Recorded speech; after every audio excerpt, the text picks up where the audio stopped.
And folks, we are talking to Jodiana in Jordan at 11:45 at night over there. Wanted to just again ask you about the role that the Met School played in being able to help you take advantage of this opportunity. How did you go from Rhode Island to Jordan?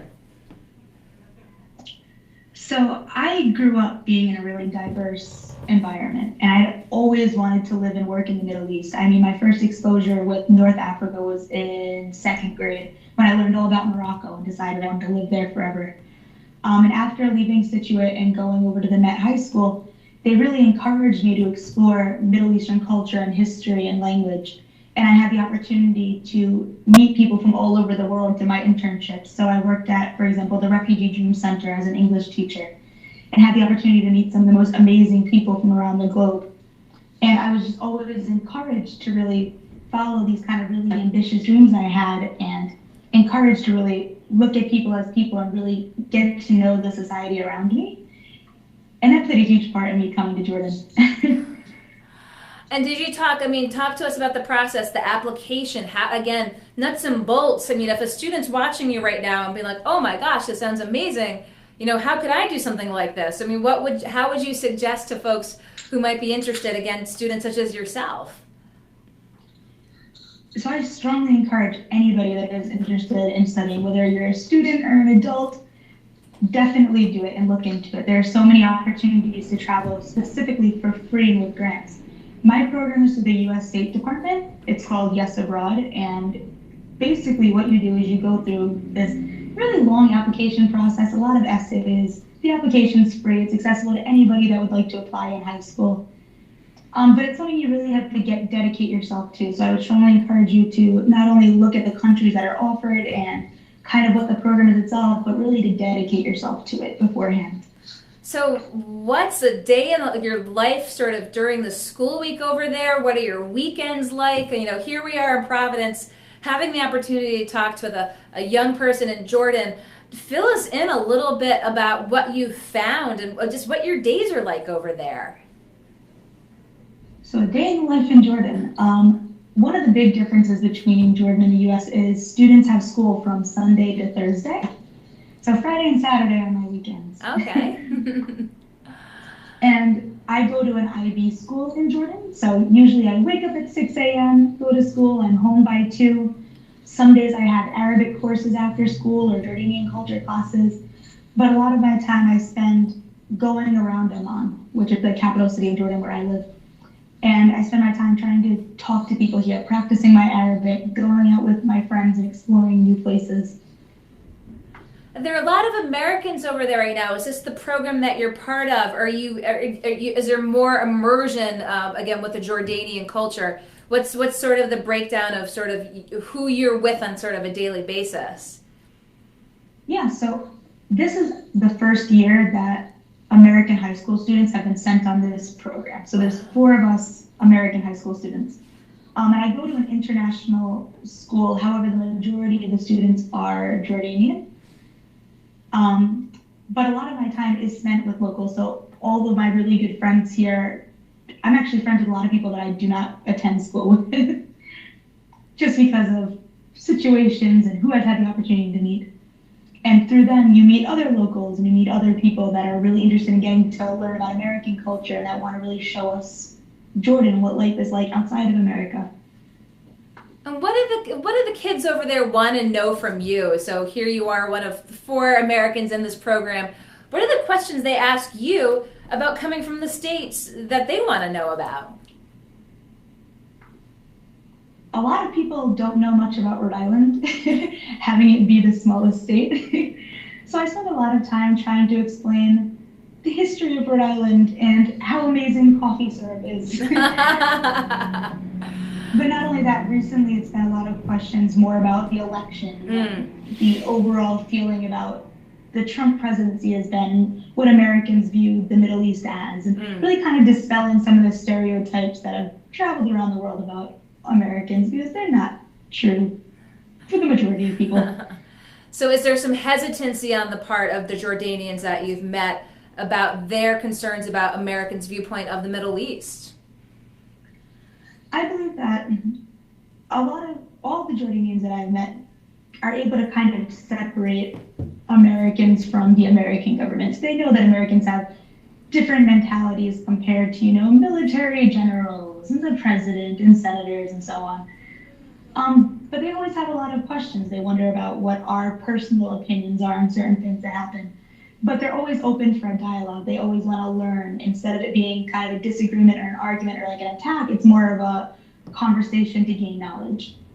Do you think if more students or even more Americans in general had this opportunity, do you find yourself as an ambassador to Rhode Island? And again, do you think that more of this would even enhance international relations?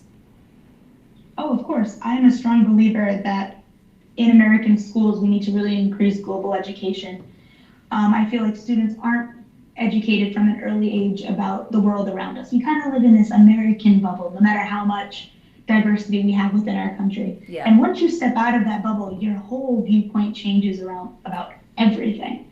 And I feel like the more people are exposed, no matter how old you are, the more it allows you to understand the people around us and kind of be able to dispel the myths that we see.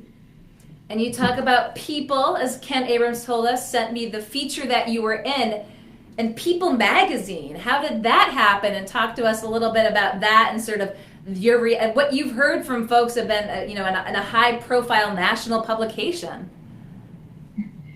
Yeah, so that was kind of a big surprise. I had no idea it was going to happen. I was actually contacted through my school because they had an opportunity to work with People magazine, and somehow my name got thrown in there, and they really wanted to put an article about me and my school up on their site and to really share with anybody who would like to learn more about Jordan and different humanitarian things going on in the world. I was so excited. I mean, as anyone would. But it was such a great opportunity. They were so respectful and so kind, and they had such insightful questions, and I was so lucky to be able to have the opportunity to work with them. And was one of the things, I had taken a look at the article, talking about notions of culture and beauty. Talk to us a little bit about that. I'm sorry, can you repeat that? You cut out a little bit. Again, we're talking over in Jordan, it's bound to happen. Sort of one of the focal points of the People magazine piece, talking about notions of beauty across different cultures. Talk to us a little bit about your discussions with them about that. Oh, of course. Jordanian culture is one of the most beautiful things I've ever had the opportunity to be a part of.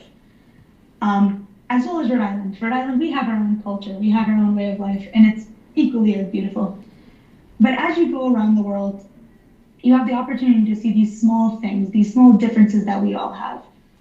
And although we don't necessarily always do them in the States, it's remarkable to see how certain traditions have been carried on, how certain people live their lives and the beauty within it. I mean, not only in Jordan, I had the opportunity to teach English in China last summer. And even seeing the cultural differences there and the way that people in different villages lived is incredible. And here you are in Jordan again, 11:45 at night, 11:53 at night. Hopefully we're not keeping you up. I'm sure you're hard at work over there. You've been all around the world. What are your plans for studies moving forward? And ultimately, what are your career goals, Jodiana? So this is going to sound a little ambitious, but my dream is to be Secretary of State. Dream big. I like it. I like it a lot. Of course. Why not? But I want to work as a diplomat and hopefully an ambassador to the Middle East and North Africa with the U.S. State Department. And I'm hoping to major in either international relations or Middle Eastern studies, depending on where I end up for university. Do you anticipate the States, or are you looking around the world? What's your thoughts on college? Undergrad, I've been looking in the States. But for my master's, I'd love to go international.